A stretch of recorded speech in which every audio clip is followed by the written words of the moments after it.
தினம்தோறும் விளக்கேற்ற நல்ல எண்ணெய் இதயம் நல்லெண்ணெய். நான் தேர்தலுக்கு முன்னே சொல்லியிருக்கேன், யாரை பார்த்து எங்களுக்கு பயமும் கிடையாது, எங்களுக்கு யார் மேலேயும் பொறாமை கிடையாதுன்னு சொல்லியிருக்கேன். அது மாதிரி 108 தொகுதியில் அவங்க தாவேகா வெற்றி பெற்றிருக்கு. அவர்கள் ஆட்சி அமைப்பதற்கு பகீரத முயற்சிகள்லாம் செய்து எப்படியோ ஆட்சியை அமைச்சிருக்காங்க. அதனால தான் அவங்களுக்கு வாழ்த்துக்களே சொல்லியிருக்க போகிறோம். வேற மும்மொழி கொள்கை வந்து கம்பல்சரி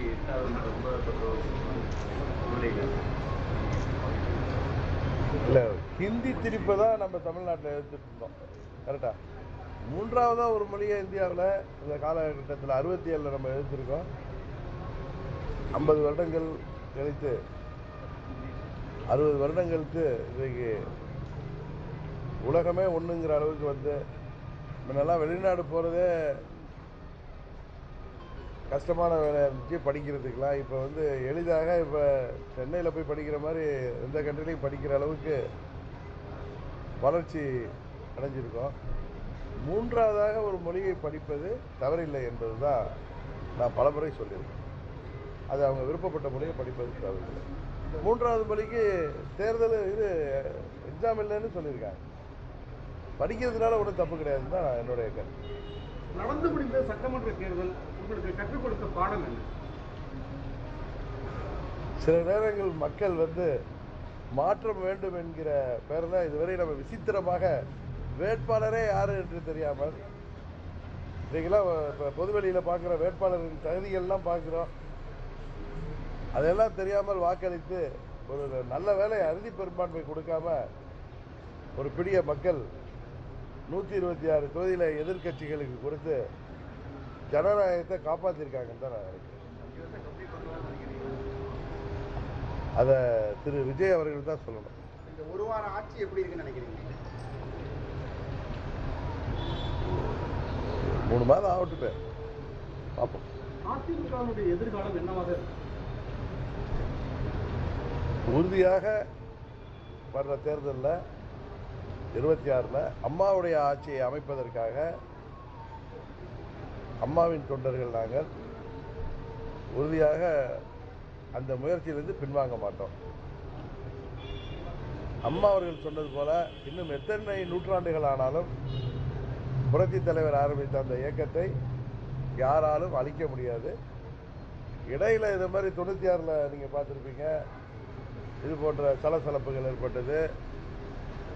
போட்டி அதிமுகலாம் உருவானுச்சு. புரட்சித் தலைவர் காலத்திலேயே நமது கழகம் உருவானுச்சு. 79 பாராளுமன்ற தேர்தலில் முதலமைச்சராக இருந்த புரட்சித் தலைவர் 2 தொகுதிகள் தான் வெற்றி பெற்றார், சிவகாசியிலையும் கோபிச்செட்டிப்பாளையம். அப்போயே மத்திய அமைச்சர்களாக இருந்த பாலா பழனூர், சத்தியவாணி முத்து போன்றவர்கள் எல்லாம் கட்சியை விட்டு தாவினார்கள். இது போன்ற திஷ்டிகள் இடையில வந்து அதிமுகவில் நடப்பது உண்டு. ஆனால் உறுதியாக அதிமுக இந்த சோதனைகள் எல்லாம் கடந்து வர்ற தேர்தலில் பாராளுமன்ற தேர்தலே சாதனை படைக்கும் என்பதுதான் ஒரு அம்மாவின் தொண்டனாக எனது கருத்து. திமுக அதிமுக பீரியட்ல வந்து அமைச்சரவை எல்லா அமைச்சர்களும் போடுவாங்க, வெறும் 9 பேரை மட்டும் போட்டிருக்காங்க. அதில் என்ன ஏதாவது இருக்குன்னு நினைக்கிறீங்களா? இல்லைங்க, இப்போ இதுவரை முதன்முறையாக தமிழ்நாட்டில் 2006ல் திரு விஜயகாந்த் அவர்கள் வரவால அப்போ திமுக கூட்டணி திமுக அறுதி பெரும்பான்மை பெறலை.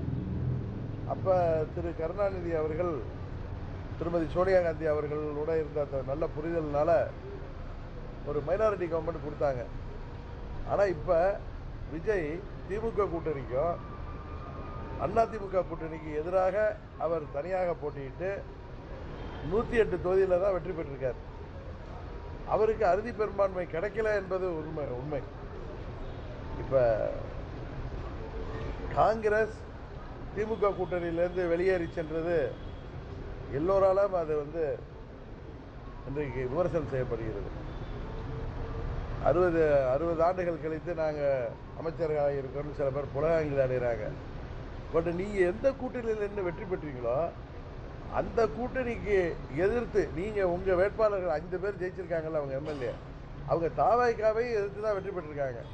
அதை எப்படி அவர்கள் நியாயப்படுத்த? மந்திரி ஆகிறதுக்காக இது போன்ற ஒரு கூட்டணியில் நின்றுட்டு ப்ரீபோல் அலையன்ஸ் தேர்தலுக்கு முந்தைய கூட்டணியிலேருந்து வெளியேறி அதை போய் சப்போர்ட் பண்ணுறது அறம் என்கிறார்கள். இன்னும் சொல்கிற கம்யூனிஸ்ட் திருமாவளவன் அவர்களும் பிசிக தலைவர் திருமாவளவன் அவர்களும் ஏதோ ஒரு மதச்சார்பற்ற ஆட்சி வரப்போகுது, அதை நாங்கள் வெளியிலிருந்து ஆதரிக்கிறோம், இஷ்யூ பேஸ்டான்னு சொல்லி இப்போ நீ காப்பாற்றிட்டு நாங்கள் திமுக கூட்டணியில் தான் இருக்கோங்கிறாங்க. நல்ல வேளை அவங்களும் அந்த அமைச்சர்களை பதவியேற்றால் கம்யூனிஸ்டுகள் மானமும் பிசிகவின் மானமும் போயிருக்கும். இருந்தாலும் துப்புரவு விழுந்தாலும் மண் ஓட்டலைங்கிற மாதிரி அவங்க இந்த ஆட்சியை எதற்காக ஆதரித்தார்கள் அப்படின்னு தெரியல. இந்த ஆட்சி ஊசலாடி கொண்டிருக்கு. அதனால தான் திரு விஜய் அவர்கள் அம்மா மக்கள் முன்னேற்ற கழகத்தின் ஒரே சட்டமன்ற உறுப்பினர் வெற்றி பெற்றவரை, அங்கே தாவேக வேட்பாளரை எதிர்த்து வெற்றி பெற்றவரை, நாங்கள் தூய ஆட்சி தருவோம், நாங்கள் தூய சக்தி, நாங்கள் ஏதோ அவதார புருஷர்கள் போல பேசியவர்கள் ஆட்சி அமைப்பதற்கு முன்பே எங்கள் கட்சி சட்டமன்ற உறுப்பினரை கோச்சிங்பாங்க, அபகரிக்கிறாங்க. கேட்டால் அவரா அங்கே இருக்கிற அந்த அவங்களுடைய ஃபாலோயர்ஸ் எல்லாம் செல்லமாக சொல்லும் அந்த தற்கூரிகள் உங்கள் எம்எல்ஏ தான் எங்கள்கிட்ட வந்தாங்கிறாரு. நீங்களாம் என்கிட்ட வருவீங்களா? இப்போ நீங்கள் ஊடகத்தில் சேர்ந்தவனா என்கிட்ட தகவலுக்காக தான் வர்றீங்க, கேள்வி கேட்கணும், அவர் என்ன சொல்கிறாரு முடிஞ்சால் அவரை மடக்கி பார்ப்போமே அப்படின்னு தான் வருவீங்க. அது ஏற்க எங்கள் எம்எல்ஏ இருந்தவர் அங்கே வெற்றி பெற்றது அமமுக அதிமுக கூட்டணி எல்லா நிர்வாகிகள் உழைப்பால மக்கள் ஓட்டு போட்டது குக்கருக்கு. அவரை நீங்கள் அவரே உங்கள் வார்த்தைக்கு வச்சுக்கோ, அவரே உங்களை தேடி வர்றாருன்னு வச்சுங்க, அவரை நீங்கள் சேர்த்துக்கொள்வது இப்போ ஒரு எம்எல்ஏனால உங்களுக்கு அது குதிரை பேரா வரலன்னு நீங்கள் நம்புறீங்க. உறுதியாக அவர் அமைச்சராக்கினா நிச்சயம் வரும். அதுபோல் அதிமுகவிலேருந்து 25 எம்எல்ஏக்கள் ஆதரவை அதிமுக ஊழல் கட்சி என்று சொன்ன விஜய், இன்னொன்று பாஜக கூட்டணியில் மற்றும் சில கட்சிகள் என்று சொன்னவர், அதிமுக பேரை கூட சொல்ல ரொம்ப இலக்கணமாக பேசியவர்கள் இன்றைக்கு நமது நண்பர்கள். அவர்கள் எத்தனையோ மன வருத்தம் இருக்கலாம், ஆனால் அவர்கள் விஜயை ஆதரிப்பது அறம் என்று சொல்வது எப்படி நியாயமாக இருக்க முடியும்? அம்மாவின் ஆட்சி வர வேண்டுங்கிறாங்க, அவங்க போய் நம்ம கட்சியை அழைக்க நினைக்கிற தாவேகா கூட போய் ஆதரிக்கிறது எப்படி நியாயம்? இன்னும் சொல்ல போகிறேன், பாஜக கூட்டணியில் நாங்கள் இருக்கோம், தேசிய ஜனநாயக கூட்டணியில் தான் போட்டிக்கிட்டோம். தேசிய ஜனநாயக கூட்டணியிலேருந்து ஒருவர்கள் வெளியேறிவிட்டோம் என்று சொல்வது எப்படி நியாயம்? நாங்கள் அதிமுக கூட்டு தலைமையிலான தேசிய ஜனநாயக கூட்டணியில் இருக்கோம். ஏன்னா நீங்கள் கேட்குறது எப்படி சொல்லிடுறேன், நாங்கள் அந்த கூட்டணியில் தொடர்கிறோம். எல்லோரும் சொல்கிறாங்க எலெக்ஷன் வந்துடக்கூடாது, இன்னொரு எலெக்ஷனை தாங்காது, அதுக்காக நாங்கள் வெளியில் ஆதரிக்கிறோம்னு சொல்கிறதோ, அவர்களை ஆதரிப்பது மக்கள் அவர்களுக்கு ஆதரவு அளித்திருக்கிறார்கள், அவர்களுக்கு நாங்கள் போய் முட்டு கொடுக்குறோன்னு சொல்கிறதோ, அமைச்சர் பதவிக்காக அங்கே போய் சேர்ந்து புலகாங்கீதம் அடைவதோ, இது ஜனநாயகத்தில் தர்மத்திற்கு எதிரானது. சட்டப்படி வேணால் காங்கிரஸில் 5 எம்எல்ஏக்கள் போனது வேணால் சட்டப்படி சரியாக இருக்கலாம், மக்கள் இதெல்லாம் பார்த்து கொள்ளிட்டு தான் இருக்காங்க. அந்த 5 தொகுதியில் அவங்க அப்போனா தாவேகாவுக்கே ஓட்டு போட்டிருக்காங்களே, தாவேகாவுக்கே ஓட்டு போட்டிருக்கலாமே, மன்னார்குடியில் தாவேகாவுக்கே ஓட்டு போட்டிருக்கலாமே, தாவேகா 3வது இடம் தான் வந்துச்சு. எங்களது எம்எல்ஏவோட பேரம் பேசி ஏதோ ஒரு செஞ்சுத்தரேன்னு சொல்லி தானே கூப்பிட்டுருக்கீங்க, அது குதிரை பேரம் தானே. நீங்கள் ஒன்றே அவங்களுக்கு அமைச்சர்கள் கொடுத்தீங்கன்னா உறுதியாக சிபிஐ என்கொயரி வருவோம், உறுதியாக இந்த ஆட்சி கஷ்டகாலம்தான். இன்னும் சொல்ல போகிற இப்போ விடுதலை சிறுத்தைகளும் கம்யூனிஸ்ட் கட்சிகளை எவ்வளோ நாள் தாங்கி பிடிப்பார்கள்? 6 மாதம் தாங்குவாங்களா? அதனால் இந்த ஆட்சியின் ஆயுள் காலம் என்பது ஊசலாடி கொண்டு இருக்கிறது.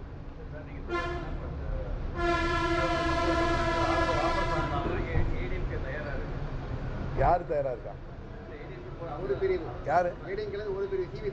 அவங்க போய் எப்படி ஆதரிக்க முடியும்? டிஸ்குவாலிஃபிகேஷன் வரும் சார். அவங்க கட்சி தலைமை, நான் சொல்றது எல்லாம் அங்கே இருக்கிற 24 பேரோ 25 பேரோ என் நண்பர்கள் தான். ஒன்றும் அவங்களுக்கு நான் எதிரான கருத்தை சொல்லலை. அதாவது அவர்களை நான் புரிஞ்சுக்கணும்னு சொல்கிறேன் இந்த நேரத்தில். ஏன்னா உங்களை பத்திரிகையாளர்கள் மூலம் அவர்களுக்கு எல்லாருக்கும் சட்டம் தெரியும், எல்லாம் அரசியல் உள்ளவர்கள். அவசரப்பட்டோ கோபப்பட்டோ அவர்கள் செய்கின்ற முடிவு அவர்களுக்கு விபரீதமாகும். அம்மாவின் ஆட்சி கொண்டு வரோன்னு சொல்லிட்டு அவர்கள் இவ்வாறு செய்வது உறுதியாக அவர்களையும் பாதித்து அம்மாவின் தொண்டர்களையும் பாதிக்கும். அதனால் அவர்கள் ஒரு உண்மையை புரிஞ்சுக்கணும். ஒரு பொலிட்டிக்கல் பார்ட்டியோடைய தலைமை தான் அங்கே சட்டமன்ற குழு நிர்வாகிகளை நியமிக்க முடியும். திரு பழனிசாமி அவர்கள் நியமித்திருக்கிற கொறடா தான் நாளைக்கு சட்டமன்றத்தில் ஏற்கனவே பல தீர்ப்புகள் இருக்குது. ரீசெண்டாக வந்த மகாராஷ்டிராவில் வந்த பிரச்சனையில் வந்து சுப்ரீம் கோர்ட் தீர்ப்பே இருக்குது. இதை தாண்டி இவங்க எந்த கோர்ட்டுக்கு போக போகிறாங்க? சபாநாயகர் எவ்வளோ நாள் காலம் திறத்த முடியும்? இன்னொரு 10 நாள் காலம் திறத்து வர அதுக்கு ஒரு லிமிட் இருக்குது. அண்ணன் இபிஎஸ் அவர்கள் தரப்புலேருந்து நீதிமன்றம் சென்றால் இதெல்லாம் வெட்ட வெளிச்சமாயிடும். அவர்களுக்கு மந்திரி பதவி கொடுக்கப்பட்டால் உறுதியாக உங்களுக்கு சிபுசோரன் வழக்கு போல அது வந்துடும். அதனால் இது பெரிய குழப்பத்தை தான் உருவாக்கியிருக்கு. மக்கள் இப்படி ஒரு குழப்பமான தீர்ப்பை தமிழ்நாட்டில் கொடுத்துருக்கிறதுனால இது போல் குழப்பங்கள் இருக்குது. வருங்காலத்தினால யாருக்கு அறுதி பெரும்பான்மை கொடுத்தாதான் தமிழ்நாட்டுக்கு நல்லது, தமிழ்நாட்டு வளர்ச்சிக்கு நல்லது. இந்த ஆட்சியில் அமைச்சர்களாக ஆகியிருப்பவர்களை பற்றி வருகின்ற தகவல்கள் இன்றைக்கு கூட காலம்புரை பார்த்தேன், அது ஃபேஸ்புக்கிலலாம் பார்த்தேன். கல்வித்துறை அமைச்சராக இருந்தவர் ஆகியிருக்கிறவர் மேலே எத்தனையோ குற்றச்சாட்டுகள் வருது. அதுபோல் அவங்க இன்ஸ்டாகிராம்லேயே ஆட்சி நடத்திடலான்னு நினைக்கிறாங்க. ரீல்லே நடத்த முடியாது, ரியலாக வந்தால் தான் நடத்தும். ரியலாக மக்கள் இப்போ ரீலை பார்த்து நம்பி வாக்களித்த மக்கள் ரியலை பார்க்குறப்ப, உண்மையை பார்க்குறப்ப எல்லாத்தையும் புரிந்து கொள்வார்கள். அதனால தான் சொல்கிறேன், அம்மாவின் ஆட்சி அமைப்பதற்கு அம்மாவின் தொண்டர்கள் அனைவரும் ஒன்றாக இருக்க வேண்டும். அப்பொழுதுதான் அம்மாவின் தொண்டர் என்று சொல்வதிலோ அம்மாவின் கட்சியை நாங்கள் ஆட்சி கொண்டு வரோம் சொல்வதில் உண்மையான இது இருக்க முடியும். மன வருத்தங்கள் இருந்தால் அதை வெளியே எல்லாரும் தான் பேசிட்டு எல்லாம் நல்ல அனுபவித்தவர்கள். அதனால தான் நான் திரும்ப திரும்ப சொல்கிறேன், இது தாவேகா அனைத்து இந்திய அண்ணா திராவிட முன்னேற்ற கழகத்தை அம்மாவின் தொண்டர்களை அழிக்க பார்க்கிறது இயக்கத்தை. அதில் அவங்க பதவிக்காகவோ இல்லை தங்கள் தனிப்பட்ட கோபதாபங்களுக்காகவோ அவர்கள் பக்கம் நியாயம் கூட இருக்கலாம். அவங்க இதை மாதிரி செயல்பாடு நம் கொல்லிக்கட்டையை எடுத்து நம் தலையை சொரிந்து கொள்வது போல தான் முடியும். அதனால் அங்கே உள்ள நண்பர்கள் சகோதரர்கள் தயவுசெய்து எண்ணி பார்க்க வேண்டும். தாய் கழகத்தில் அதிமுகவோட கட்சி யார் பக்கம் இருக்கிறதோ அங்கே தான் தொண்டர்கள் இருப்பார்கள். அதை புரிந்து கொள்ள வேண்டும். நாங்கள் எல்லாம் சரியான அதிமுகவுக்கு தான் அம்மா மக்கள் முன்னேற்ற கழகம் ஆதரவு அளித்து வருகிறது. நாங்கள் தேசிய ஜனநாயக கூட்டணியில் பாரதிய ஜனதா கட்சி கூட்டணியில் தொடர்கிறோம். உங்கள் நண்பர்கள் எம்எல்ஏக்களாக இருக்கக்கூடியவங்க அதிமுக இருக்கிறவங்க உட்கட்சி ஜனநாயக அடிப்படையில் இதை அணுகிறாங்களா அல்லது பலகீனமானவர்களாக இருக்காங்களா? உட்கட்சி ஜனநாயகம்னா இப்போ ஒரு 25 சட்டமன்ற உறுப்பினர்கள் அவங்க கூட ஏதோ மாவட்ட செயலாளர்கள்லாம் போயிருக்கவங்க உள்ளுக்குள்ளே இருந்து பொதுச் செயலாளர்கிட்ட பேசணும், நியாயம் கேட்கணும். அதற்காக அவங்க ஜனநாயக ரீதியாக அவர்கள் போராடலாமே தவிர வெளியில் போய் இருந்துட்டு தாவேகாவை ஆதரிப்பது அறம் என்று சொல்லும் பொழுது அதை அம்மாவின் தொண்டர்கள் அதிமுக தொண்டர்கள் யாரும் ஏற்றுக்கொள்ள மாட்டார்கள். தாவேகாவோட போய் கூட்டணி வச்சு அதில் அமைச்சரானால் தான் அதிமுக தொண்டர்கள்லாம் மகிழ்ச்சி அடைவாங்க அப்படிங்கிறலாம் கிடையாது. 10 ஆண்டுகளாக திமுக ஆட்சி பொறுப்பில் இல்லாமல் இருந்த இயக்கம்தான். அதுபோல் கடந்த 5 ஆண்டுகளாக அதிமுகவும் ஆட்சி பொறுப்பில் இல்லாமல் இருந்த இயக்கம்தான். தொண்டர்கள் பெயரை சொல்லி கீழே உள்ள நிர்வாகிகள் பெயரை சொல்லி யாரும் பதவிக்காக தாவேகாவுக்கு ஆதரவளித்தால் வருங்கால அவரை வரலாறு அவர்களை மன்னிக்காது. புரட்சித் தலைவர் ஆரம்பித்த இயக்கத்தை, அம்மா அவர்கள் கட்டிக்காத்த இயக்கத்தை இன்றைக்கு தாவேகா தலைவர் விஜய் அழிக்க பார்க்கிறார் என்பது தான் உண்மை. அதில் யாரும் அதுக்கு ஈல்டாயிட வேணாம். நாளைக்கு நீங்களே வருத்தப்படுகிற சூழ்நிலை தான் வரும். ஏன்னா சட்டப்படி திரு இபிஎஸ் அவர்கள் இவர்களெல்லாம் சேர்ந்து தான் பொதுச் செயலாளர் ஆக்கியிருக்காங்க. பொதுச் செயலாளருக்கு தான் எல்லா அதிகாரம் இருக்குங்கிறது தான் உண்மை. இப்போ அமமுகவில் எல்லா அதிகாரம் எனக்கு தான் இருக்குது. இப்போ காமராஜை கட்சியை விட்டு நீக்கியிருக்க, அவர் போய் விஜயோட சேர்ந்து அமைச்சர் ஆகட்டும். அவங்க கொடுக்கட்டும், அவர் ஆதரவை ஏற்றுக்கொள்ளட்டும். அப்புறம் அடுத்த கட்டத்தை என்னன்னு பாருங்கள். ஒரு எம்எல்ஏனால இவங்களுக்கு டிஸ்குவாலிஃபிகேஷன் தப்பிச்சுக்கலாம். அதை தாண்டி அவர்கள் எவ்வளவு இந்த அரசாங்கம் கஷ்டப்படும் என்பது தெரியும். நீங்கள் கேட்குறதுபடி இன்னொன்று சொல்கிறேன். அண்ணன் செங்கோட்டையன் பையில அம்மா படத்தை வச்சுருக்கார். ஆனால் அம்மாவின் கட்சியை அழிப்பதற்கு அம்மாவின் தொண்டர்களை அந்த பக்கம் எல்லோருடையும் பேசி தாவேகாவுக்கு ஒரு ஏஜென்ட்டாக செயல்பட்டு கொண்டிருக்கிறார். அவர் அண்ணன் எடப்பாடி பழனிசாமியை பார்த்து அம்மாவின் ஆத்மா மன்னிக்காது, தண்டனை கொடுக்குதுன்னு சொல்கிறது 100% தவறு. இவர்தான் தான் கட்சியிலிருந்து நீக்கப்பட்டதோ தாவேகாவுக்கு போய் நின்று அங்கே அமைச்சராக அதெல்லாம் வேற. அம்மாவின் படத்தை பயில வைத்து கொண்டு தேர்தல் முடிஞ்சதும் குரோத மனத்தோட வன்மத்தோட அம்மாவின் தொண்டர்களை பேரம் பேசி அவர்களை ஏமாற்றி வர்றாரு. இங்கே வாங்க, உங்களுக்கு அது வாங்கி தர, அதை ஏமாறுறவங்க போகிறாங்க, வீக்கா உள்ளவங்க போகிறாங்க. பட் அவர்களெல்லாம் ரோட்டில் நிற்க போகிறாங்க. அதுதான் நடக்க போகுது. அந்த செங்கோட்டையன் அம்மாவின் படத்தை பையில வைத்துக் கொள்வது அனைத்து இந்திய அண்ணா திராவிட முன்னேற்ற கழகத்தையும் அம்மாவின் அமமுகவையும் அழிக்க நினைப்பது அவரது வன்மத்தை காட்டுகிறது. பையில அம்மா படத்தை அவர் வைத்து கொண்டு செய்வது அம்மாவின் ஆத்மா அவரை தான் மன்னிக்கும். திமுக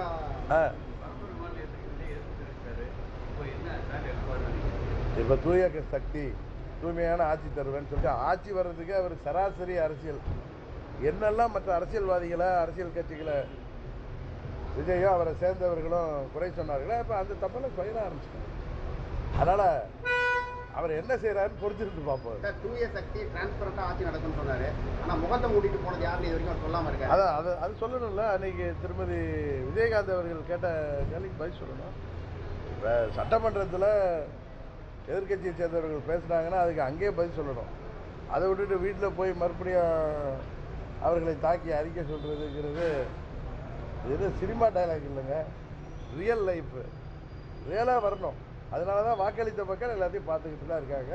அதனால தான் சொல்கிறேன், இதை பார்த்து ஏமாறுவர்கள் உறுதியாக வருத்தப்படுவார். சரி, எங்கெங்கே வெயில் அடித்தாலும் பிஜேபி அவங்க இதில் இருந்தால் ஒரு பக்கம் சப்போர்ட் பண்ணியிருப்பாங்களே, எதுவுமே கிடையாது. இவங்க எங்கள் அண்ணன் தம்பிகளுக்குள்ளார சண்டை நடக்குது. அவங்க அதில் தலையிடவே இல்லை. இப்போ நானும் இந்த கூட்டணியில் இருக்கல, எனக்கு தெரியும்ல, எல்லாரோடையும் பேசித்தானே இருக்கேன்.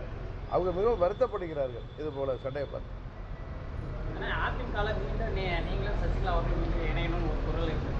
ஏன் சார், அவங்களே அண்ணன் பழனிசாமிக்கு எதிராக அண்ணன் அதிமுக பொதுச்செயலாளருக்கு எதிராக வெளியில் போயிட்டு தாவேகாவை ஆதரிக்கிறது அறம்னு சொல்லி கட்சியோடைய விப்புக்கு எதிராக வாக்களித்துட்டு எல்லாரையும் ஒன்று சேர்க்கணும், நாங்கள் எங்களுக்கு பொதுச்செயலாளர் அண்ணன் பழனிசாமி தான் பேசுகிறது ரொம்ப காமெடியாக இருக்குது. இதில் யாரும் மக்களோ தொண்டர்களோ ஏமாற மாட்டாங்க. அவர்கள் தாவேகா ஆதரவை விலக்கி கொண்டு கட்சிக்கு பேசினால் அது அது நல்ல முடிவை தான் இருக்கணும். அவங்க எந்த கட்சியால் அவங்கெல்லாம் ஆளானாங்களோ அந்த கட்சிக்கு எதிராக தான் அவங்க செயல்பட்டு கொண்டு இருக்கிறார்கள் என்பதை தயவு செய்து அவர்கள்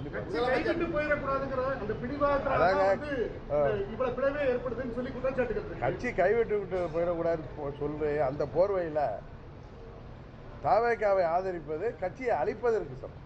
அதுதானே தவிர அது எல்லாருக்கும் தெரியும். நாங்கள் யாரும் சின்ன பிள்ளைங்க இல்லை. எடப்பாடி பழனிசாமி தான் எங்கள் பொதுச் செயலாளர்னு ஒரு பக்கம் சொல்லிக்கிட்டேன். பொதுச் செயலாளர் உடைய கொறடா கொடுக்குற ஆணைக்கு எதிராக வாக்களிப்பது எப்படி நியாயம்?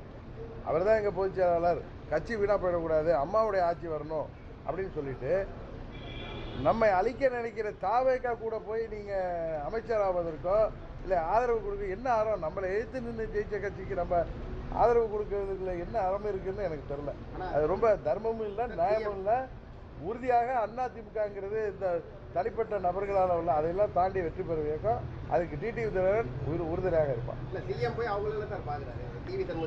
சார் நீங்கள் அதுக்கு முன்னாடி அவங்க ஆதரவு கொடுத்துட்டாங்கல்ல, இவருக்கு தேவை இருக்குல்ல, ஆட்சி அமைக்கணுங்கிற வெறி இருக்குல்ல, அதனால ஒரு எம்எல்ஏ எல்லாம் தூக்குறாங்க. கரெக்டா? நியாயஸ்தர்கள் அந்த இவங்க சொல்லி அவர் எங்களுக்கு ஆதரவு கொடுத்தாருங்கிறாங்க. நீங்கள் அதே மாதிரி தவறான ஒரு முயற்சியை நீங்கள் ஏற்றுக்கிறீங்கள. நீங்கள் தான் நாங்கள்லாம் ஊழல் சக்தின்னீங்களே, எப்படி எங்கள் எம்எல்ஏ ஏற்றுக்கிறீங்க? அவரே வந்திருந்தா கூட ஒரு வாரத்துக்கு, ஏன்னா காமராஜ் பல பொய்களை சொல்லியிருக்கேன்னு தெரியுது, அந்த வீடியோ உண்மைதான் இன்னைக்கு தெரியுது. ஏன்னா அவர் அன்னைக்கு இன்னொன்று நேரத்தில் சொல்கிறேன், காமராஜ் சொல்கிற பொய்யெல்லாம் அவருக்கு எதிராக தான் திரும்பும். ஏன்னா அங்கே இதில் பாண்டிச்சேரியில் இவர் போய் அங்கே எல்லா எம்எல்ஏக்களோட நான் அவரே தங்குறேன்னு சொல்லி என்கிட்ட கேட்டதால் போய் தங்க வச்சு நான் அடுத்த நாள் அங்கே அனுப்பி அதெல்லாம் என்றைக்கும் எடப்பாடி பழனிசாமி என்னோட திமுக கூட்டணியில் நாம் ஆட்சி அமைப்போங்கிற வார்த்தையெல்லாம் சொல்லவே இல்லை. இவராக போய் சொல்கிறார் திரு காமராஜ், எஸ் காமராஜ். இவர் அங்கே போய் இருந்துட்டு நான் இவரிடம் ஒரு கையெழுத்து வாங்கி வைக்கிறேன். ஏன்னா தாவேக்கு ஆட்சி அமைக்காத பட்சத்தில் திமுக அதை எதிர்கட்சியாக தான் இருப்போம், நாங்கள் கோரிக்கை வைக்க போகிறேன்னு சொன்னதை எங்களுக்கு வாய்ப்பு வரலாங்கிறதுனால நான் ஒரு கடிதம் வாங்குகிறேன். 5 மணிக்கு அந்த கடிதத்தில் கையெழுத்து போட்டு அதுக்கப்புறம் நான் தெரிய வந்தது, இப்போ தான் தெரியுது அது உண்மை. 5:30 மணிக்கு கம்யூனிஸ்டுகள் தாவேக்காவுக்கு ஆதரவு கொடுத்தது. இவர் கிளம்பி போய் இவரோட தொடர்பில் இருந்தவங்க நான் சொல்கிறேன், எல்லாமே ரெக்கார்டு இருக்குது, எல்லாத்துக்குமே எவிடன்ஸோட நீதிமன்றத்தில் கொடுப்பேன். இவரோட பேசியவர்கள் யார் காரில் உட்காந்து எந்த பத்திரிகையாளர் அதை வீடியோ எடுத்ததுலேருந்து எனக்கு தெரியும். யார் எந்த சட்டமன்ற உறுப்பினர் அதை இவரை கையெழுத்து போட வச்சு அதை கவர்னர் விஜய்க்கு அனுப்பி அவர் விஜய் சட்டமன்றத்தில் கவர்னர்கிட்ட போய் அதில் செராக்ஸ் காப்பி கொடுத்து கவர்னர் மாளிகையிலேருந்து இவருக்கு ஃபோன் பண்ணி கேட்டப்போ இவர் மறுதளித்து பயந்து போய், ஏன்னா எனக்கு ஒரு கையெழுத்து போட்டிருக்காரு. அவங்க சாதாரணமாக நீங்கள் தான் எஸ் காமராஜா, நீங்கள் அது மாதிரி கடிதம் கொடுத்தீங்களான்னு கேட்டப்போ பயந்துட்டு தான் உடையாந்துருக்கார். நான் கூட நினச்சேன் இவருக்கு நான் கையெழுத்து என்கிட்ட சொன்னது, நான் அவரை அங்கே தான் பார்த்தேன். அவரை நாங்கள் ஒன்றும் தூக்கிட்டுலாம் வரல. நான் கவர்னர்கிட்ட போய் இந்த விவரத்தை சொல்லிவிட்டு நான் வீட்டுக்கு போயிட்டேன். திரும்பவும் இவர்கள் கூட வந்தவர்கள் என்கிட்ட பேசி தான் நான் வந்தேன். அவர் என்ன சொன்னார் என்றுனா, நான் பயந்துட்டு நான் அது மாதிரிலாம் அந்த வீடியோவும் பொய், அது ஏஐயாக இருக்கும் அப்படின்னு என்கிட்ட சொன்னார் ஆஃபீஸில். நான் அவரை கூப்பிடல, நான் திருப்பி கவர்னர் மாளிகையில் இருந்தது போனேன். அப்போ நான் அது மாதிரி கடிதமெல்லாம் போடலன்னு சொல்லி இவரே இவர் வழக்கறிஞரை வச்சு அடித்து கையெழுத்து போட்டு கவர்னர்கிட்ட கொடுக்குறப்ப நானும் போய் கொடுத்தேன். ஸோ இதில் நடந்தது சொல்கிறேன். நான் கூட நினச்சேன் அவர் சொல்கிறது உண்மை, அவர் அது ஃபோர்ஜரி லெட்டர்னு. இவர் கொடுத்த லெட்டர் தான் கரெக்டாக, அதை அவங்க பயன்படுத்தியிருக்காங்க. அவர்கிட்ட காரில் உட்காந்து கையெழுத்து வாங்குறாங்க. அப்படின்னா அதை என்ன பேரம் பேசப்பட்டு, அதான் நான் முதல்ல கவர்னர்கிட்ட போனப்போ குதிரை பேரமாக இருக்கும், இல்லை அது ஃபோர்ஜரியாக இருக்குன்னு சொன்னேன். எங்கள் எம்எல்ஏவோட தொடர்பு கொள்ள முடியல. திடீர்னு நிற்கிறார். அடுத்த நாள்லாம் இருந்துட்டு சட்டமன்றத்தில் போய் நிலையை மாற்றுறாரு. ஸோ அது திரு காமராஜ் செய்தது சட்டப்படி தவறு. ஆனால் அவர் ஒரு எம்எல்ஏனால நாங்கள் ஆக்ஷன் எடுக்க முடியாதுன்னு நினைக்கிறாரு. அதுக்கான வேலைகளை நாங்கள் ஃபேராக செய்வோம். அதை தாவேக்கா ஏற்றுக்கொண்டது சட்டப்படி தவறு என்பதையும் அதை நாங்கள் குதிரை பேரம் தான் அதுங்கிறது உறுதியாக நாங்கள் தெரிவிப்போம். குதிரை வேகத்தில் போகிறோம், பேரம் பேசி தான் குதிரையை வாங்கியிருக்கோங்கிறார். புரியுதா நீங்கள் அதில் அர்த்தம்? குதிரை வேகத்தில் போகிறோம், ஆனால் அந்த குதிரை பேரம் பேசி தான் வாங்கப்பட்டது. ஏன்னா அப்படி இருந்தால் தாவேக்கால போய் ஒரு கேண்டிடேட் இருப்பார். அதான் நான் கேட்டேன், என்ன விஜய் எங்களுக்கு மாமனா மச்சானான்னு கேட்டேன். சரிதான் நான் கேட்டேன். வரேன். தேர்தல் அறிவிக்கிட்டது முடியும்.